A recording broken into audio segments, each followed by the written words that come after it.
Hello there, you wonderful, magical, sexy people. This is Mihai, and this is episode 6 with some shameless self-promotion. I have finally, after about a year, finished work on my most recent ebook, which is the true grimoire of Pope Honorius, the 1736 version. Now, before going into it, I would like to thank my good friend Daniel Clark for making me aware of this manuscript in the Harvard Library, and also thank him for all the other manuscripts that he pointed me towards, which will be published in the near future, hopefully.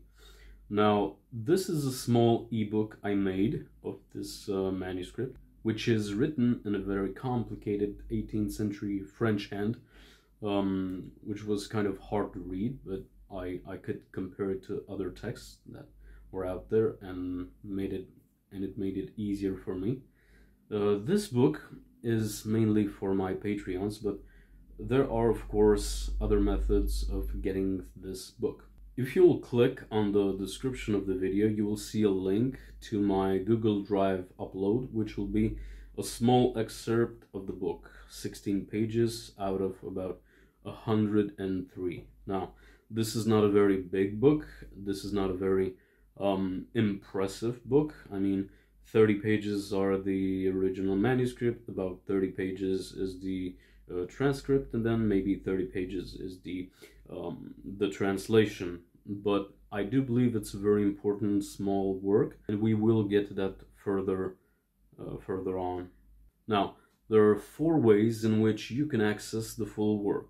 1, you can be a Patreon supporter, and you will get this in exchange for your support, no matter what your tier is, because I have a link from my Patreon to the full work, which you can download. 2nd, you can buy it from my newly created ebook page on my blog. You can just hit the PayPal button. 3, you can pirate it, and this is very frowned upon by the community of people with majority in this room. And 4, you can wait for it, because in about a year's time, like all of my works, it will be released publicly on Esoteric Archives, with due thanks to Mr. Joseph Peterson for his kindness. Why did I choose to pay attention to this grimoire? The reason why I find it interesting, because it contains 3 treatises. Now, the first treatise is the Grimoire of Honorius. The second treatise is a small part, about 2 pages, the Operation of Uriel Seraphim. And this appears in a lot of grimoires, and the Grimoire Verum and the Clavicle of Solomon, especially the French and Italian versions, and it's about gazing at a vial or a glass of water, or asking a prepubescent child to look at the glass of water and see the angel.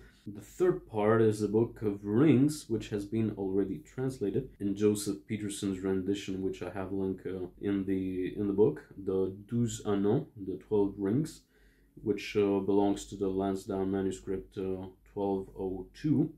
And it also appears in several other manuscripts. But it's very interesting to see the differences in seals or in details of the spirits which perform the operations of the ring, and maybe the wording of the conjurations. Now, the main interest I had with this grimoire is the first part, Grimoire of Pope Honorius, and the seals in particular. Now, the names of the 7 spirits are very strange, so we don't see those names a lot in other grimoires, and the names of the dukes are also equally strange, because I haven't met them in any other grimoire. So this is kind of a red flag when it comes to a magical book. But then again, if we take a look at the Grimoire Verum or the Red Dragon, we see all kinds of spirits that haven't appeared in any grimoires. So does that mean they're made up? Could be not. Usually, if we find novel or interesting names of spirits, especially in the modern period, we can think that these names were just pulled out of the hat, and it's certainly the case with the book I translated, but it also means that the author is maybe a practicing magician, and the result of his practical interaction with spirits is this grimoire. So maybe he called upon some classical demons, which are named in the text, like Lucia, which is the Emperor of Spirits, which is clearly a by-name of Lucifer, and Astaroth, which we do find in a lot of older, but then again we find the new spirits with their seals and names, which do not appear elsewhere, and they are very specific to this grimoire. Another interesting part with this grimoire is the relation that the seals have with other magical works. So for one, the seals in this manuscript appear later in the Grimorium Verum, some with, of course, with changes, but they're related to the three emperors of spirits in the Grimorium Verum, namely Lucifer, Beelzebub, and Astaroth. The circular seals, not the ones underneath.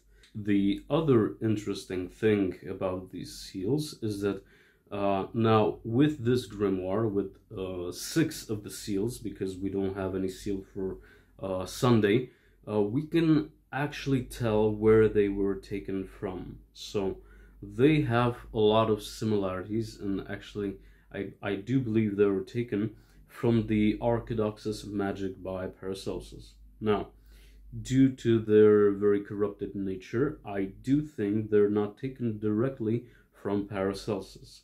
Maybe they were taken from a work that quoted Paracelsus, or from a work that quoted a work that quoted Paracelsus, or a grimoire that quoted a work that quoted the work that quoted Paracelsus.